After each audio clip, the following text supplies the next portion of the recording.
Tayo po yung muli po dahil sa langit. Diyos abang na mga pamilyan nakila sa mga Panginoon, kami po ay muli nagpapasalamat sa lahat po ng mga biyaya at pagpapala na ginitinin po sa amin.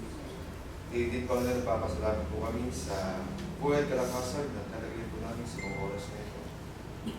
Nalangin namin Panginoon ang aming pinagkapagkatagan na magamit upang mapanaganap pa ang iyong Ebanghelyo at hindi makatulong sa lahat ng gawain Panginoon sa ating mga spiritual na mga katawan at hindi makatulong sa pagpapaulad ng bayan sa bahay at sa ilang kapatid po namin na kailangan sa pagpinansya.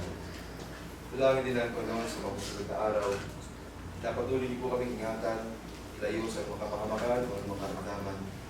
Ibigay po sa amin ang lahat ng aming pangailangan na sapat sa aming pisikal na pangatawang Panginoon. Dadalangin din namin na pag-ibig po sa amin ang kapayapaan sa aming mga puso at isipan. At sa mga bagay Panginoon na hindi magtungo sa aming mga labi, ay patuloy ko rin pinapasalamatan ulit at hindi sa ngalan po ng anak na si Cristo Jesus na aming tagapagligtas, ngayon at magpakailanman. Amen.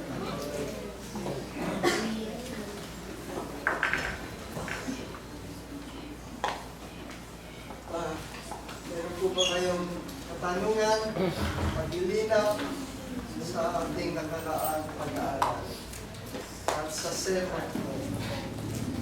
Yes, Moses. Lahat ng mag-scripture na pupunta nito ay pwede mong tanggapin.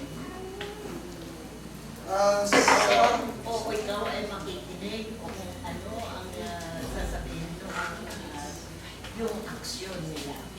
Okay po. Kung paano.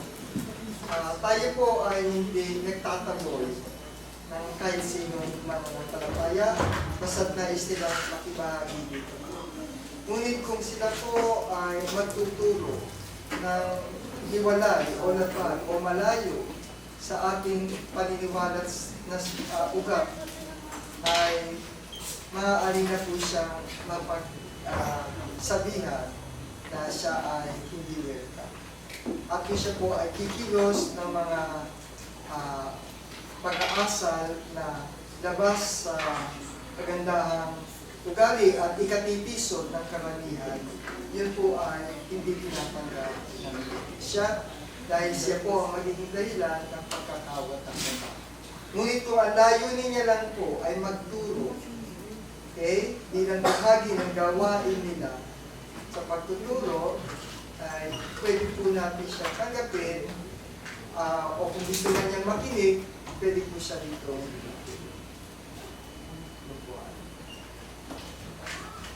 So, ang bagay na ikatitisod po ay dapat nating iwasan at huwag hayaan na masira ang ating mga pananampalataya. Wala si sister na magtatanong. Sinulat to.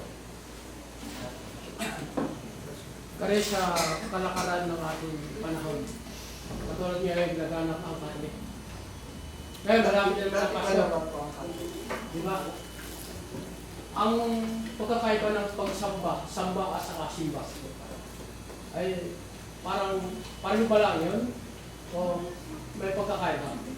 Kung tutusin po, ang simba ay gamit ng Katoliko, ang pagsamba ay gamit ng mga unang Kristiyano. At ang pagsamba po ay pagsimba po ay sa mga rebulto, ang pagsamba po ay sa Espiritu. Ayun ang pagkakaiba. Ngayon, yung Pasko naman, Pero kadalasan po ay mali ang pagkakaintindi at ini-interchange. Pero yung diwa po bilang Pilipino ay itinuturing nila na pareho. Pero sa atin po, ang gamit namin ay salitang pagsamba. Dahil isa lang po ang dapat sambahin. sa Pasko naman, ganito naman. Mayroon akong na-experience na katulad ng Pasko, di ba? May mga ninong. Huwag ka nang sumamba dahil mahalaga ang Pasko at marami kang makukuhang koleksyon. May papasko ng mga ninong. Yun ang parang mali sa katulad natin. Alin po? Ay Hindi ka sasamba. Hindi ka sasamba dahil Pasko. Ang nagkataon ng Pasko ang Kung araw ng linggo yung araw ng Pasko linggo. na. Ayaw pa sambahin dahil mamasuha yung anak para mayroong makuha ang koleksyon. Una po, gaya ng sinabi ko, tayo po ay nagse-celebrate ng Kapaskuhan. Ang atin pong sineselebrate ay yung tinatawag nating Thanksgiving holiday. Kasi po ito ay holiday sa lahat ng Pilipino. Kung saan tayo po ay nakakaawa naman po, isang linggo tayo walang pasok. Tapos sila kumakain ng masarap, pwede naman po tayong magluto sa bahay. Dahil mas malaki po yung bonus ko sa kanila, then bibili din ako mas masarap na pagkain ko. Ngunit ang Kapaskuhan, na nag-celebrate ng araw ng December 25, pwede rin po tayo kumain, pero ang diwa po natin ay bilang pasasalamat at hindi yung kaarawan ng ating Panginoon. Ngayon po, hindi mo papasasambahin yung anak mo, nasa discretion niyo po na bilang magulang yun, kung ikaw ay titingin sa material na bagay at hindi sa Panginoon. Parang ginamit mo yung anak mo para maghanap buhay. Okay? At nakipag-participate ka sa pagan traditions and activities. Mali din po yun. Kasi ang kasabihan ng mga born again, worship, worship, pero mali yun. Mali po ang pananampalataya. Ngayon, kapag tinanggap mo yung pananampalataya mo, ligtas na sila. Di lahat po tayo, ganun ang magiging katwiran. Wala pong mapupunta sa ano. Kailangan po natin magbunga. Kailangan po natin mabautismuhan, makinig, sumunod sa mga utos. Maraming proseso ng kaligtasan po. Hindi sapat ang pananampalataya dahil kung ikaw ay pananampalatayang hindi magbubunga at masusunod sa mga kautusan ng Panginoon, hindi po yun kinoconsider na kaligtasan. Kasi ang Christmas daw, pangalan ni Cristo, Chris, Mas. Yung ginagawa nila yung Cristo, ginagawa yung Mas. Kaya, hindi nga ako naniniwala sa mga sinasabi nila dahil mali. Wala nang mababasa ang Christmas sa Bible. Wala pong kapaskuhan sa atin. May kapangalakan ang Panginoon, pero po, Wala rin sa Bible. walang eksaktong araw sa panahon ng paglahi. Ito na sabi. Right. Kasi yung pong pag-celebrate ng Pasko, nasa po kasi, nasa magulang po kasi yun. Kung ito-tolerate niya mag-celebrate ng Pasko yung bata. Kasi yung po naman bata, walang alam eh. Kasi naalala ko po nung bata ako, nasabi sa akin ng nanay ko, magsabit ako ng medyas.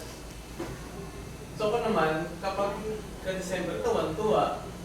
Ang nangyari nito, yung tatay ko nakatulog. Hindi niya nalagyan. Narinig ko, maaga na.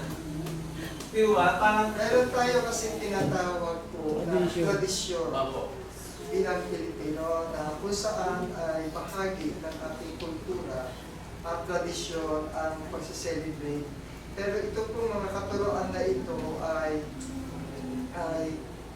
binago na o tinatanggal na unti-unti ng ilang mga sekta o organisasyon.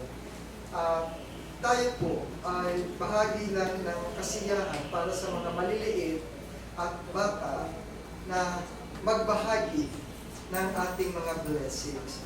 Sabagay, pwede man natin itong ibigay kahit sa ibang araw. Kaya lang, kailan ka ba nagkakaroon ng maraming pera? Buong buwan ba marami kang pera? Hintay mo na lang. Minsan, sinasabay na lang po natin ng pagbibigay ng bonus, which is the month of December, but the spirit behind our heart, okay, the spirit of the Thanksgiving holiday, yung essence po ng sharing of our blessings, ay minsan bahagi na lang ng tradisyon, okay, ng sharing of our blessings. Dapat kaya mamaya pipila na tayo kay Sister Ana. Kasi ilang araw na lang. Kaya sabi ko. Okay po. Wala na po ibang tanong. Sige po.